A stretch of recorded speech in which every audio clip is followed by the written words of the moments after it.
وفد بلارن أو حكامية مدحوي كحين كسومالان مدن عبد الرحمن عبد الله إسماعيل السليعي استمرهاتنا يكويرين قدامي كحين ككوبات برلمان كسومالان مدن حلبان أحمدين شغاليا يقدميها حسب محافظة كلمية أهل مشرعة شقد مدحوين حسب قاسي أي عماد السب بلارن وقصو دويي مقال مدحض قبل كود لبورما بقالك من التاجرات حسب كلمية يا ساق صباح نمدي هرود يا الجروس ودوين توفتقني هركعي مدحوي كحين كسومالان يدون قارك من التاجرات حسب كلمية أيوه هرتقين طلعت كمقال بورما waftigaasi halkaas oo si badan ugu soo dhaweeyeen intaas kadib waftigani ballaaran ayaa waxa loo soo galbiyay dhinaca magaalada Boorame ee xarunta gobolka Awdal iyadoo boqol ka mid ah taageerayaasha xisbiga kulmiye ay isugu soo biyo shubteen khayriida ballaaran ee magaalada Boorame waxaana ogolaankaasi hadallo kala duwan ka soo jeediyay maamulka xisbiga kulmiye ee gobolka Awdal Salaadiin Cuqaal iyo waxgarad maamulka degmada iyo kan gobolka Awdal waxaana hadadoodii ka mid ahaa inagu been ma iibinayno xaqiiq baynu iibinaynaa xisbiga kulmiye wax qabadkiisaan iibinaynaa waxaynu ognahay inuu maanta xisbiga kulmiye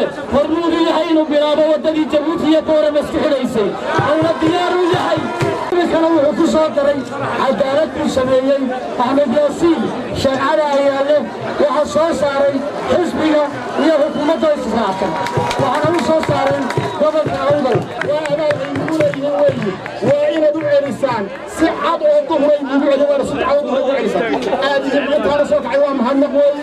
أتبان ينوم هالنقا يحسب وكلية حكومته أتبان قلنا هذا قراء وكل سيجون هالكرب هذا أتبان قلنا هذا قلنا يا شيخ أحمد ياسين شيخ على أياله كرب يقع شيخ عسيسين أنا بقولها من أكيد وين هي برشلة هذه أتبان ينوم هالنقا inta si kadib waxa halka iska daba qaatay qaar kamid ah golaha wasiirada xukuumadda kulmiye oo waftiga qayb ka ahaa maanta xisbiga kulmiye iyo xukuumaddu waxay nagu leeyihiin amaan weyn ninkaan musabixii wuxuu ku dhaartay oo maxamuud xaashi ku dhaartay in Somaliland laga siiyo Awdal gudoomiyaha golaha wakiilada iyo xisbiga dacwooyin baa la yisii sidii suldaanku sheegay amaan weyn baa la nagu leeyahay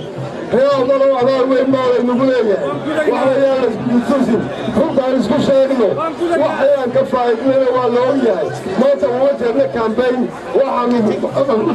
waxa weeye tusno shirka Awdal waliba Boorama inuu raali ka yahay xisbiga kulmiye oo maanta ay ka hadlay doorashadii laba bilood oo kaliya madaxweynaha jamhuuriyadda Soomaaliland iyo madaxweynaha kulmiyeedkiisa iyo gudoomiyaha xisbiga kulmiye oo u dhawaaday qabashadii raacdo walaalayaal ka jawaabay yaa mahad cusman ee ku shaqeeyay raacdo waxa ka codsaynaa oo ka doonaynaa marka ay ka jawaabeen inay codkooda iyo qalbigooda iyo quruurtooda sida ay kulmiye ugu dhageysanayaan qabashada raacdo iyaguna codka meesha gudoomiye xildhibaan Axmed Sheekh Aliyaale gudoomiye kaxinka koowaad ee baarlamaanka Soomaaliland oo isagu ahaa maanta shakhsiga magaalada Boorama sida balan ugu soo dhaweynayay oo hadalka qaatay ayaa waxa uu si balan uga mahadnaqay gudaha shacabweynaha ku dhaqan gobolka Awdal gaar ahaan magaalada Boorama sida diiran ay ugu soo dhaweeyeen magaalada Boorama waxaana hadaladiisi kamid ahaa waxaad maanta halkan ugu soo dhaweyseen guul taariikhi ah oo aad in badan tabayseen oo ilaahay inoo suura geliyay inay gacanteena soo gasho oo aynu ku guuleysano mid ka mid ah kuraasta dalka ugu awoodda badan taasaad u soo baxdeen nagu maamuusaysaan nagu soo dhaweynaysaa ummad baynu nahay dad gobaynu nahay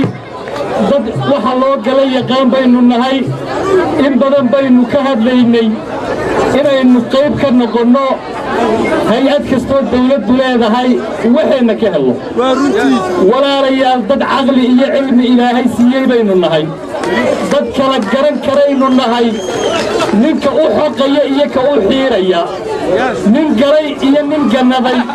libaax kala og baa leeyahay موسى بيحي عبد قدوميها حسبك محافظة كلمية أهل مشرحة شقد مدحوين حسبك سي وسقنا قوبتا سي هذا لك الدون أو رنعي بدن تابني كسو تشدي أي وحو يري وحرصوري ما يعين أيالله وكان يوريهم وحرصوري وادلتي قروها ويرا mustaqbalka dhalinyarada meeyay dad siyaasadda loo tabraa meeyay waxaanu ku dooranay labaad taageerada u haysaan oo fariin hor soo qaadaysa hadda soo geliya cabdishiin shaqeeyay taana waanu kalmo fariin awalka tuubahay saddexaad ee ku qaadanay waxa weeye isaga ragga ka soo baxay isagoo ugu yar go'aan ayuu ugu codkarsan yahay waxaanu faraynaa inuu ugu caqli batana madaxweyne ku-xigeenka Soomaaliland mudane Cabdiraxmaan Cabdullaahi Ismaaciil Saylici ahna kusmaha madaxweynaha Soomaaliland ugu dambeyntiisa oo goobtaasi ka hadlay ayaa waxa uu yiri sidaan idin sheegay waxaan maanta iyadoo awdal anagoo noo soo biiray kursi labaad oo aad kursiga ku fadhiya kursi u dhigma oo aad kursiga gudoomiye ku-xigeenka koowaad ee golaha wakiilada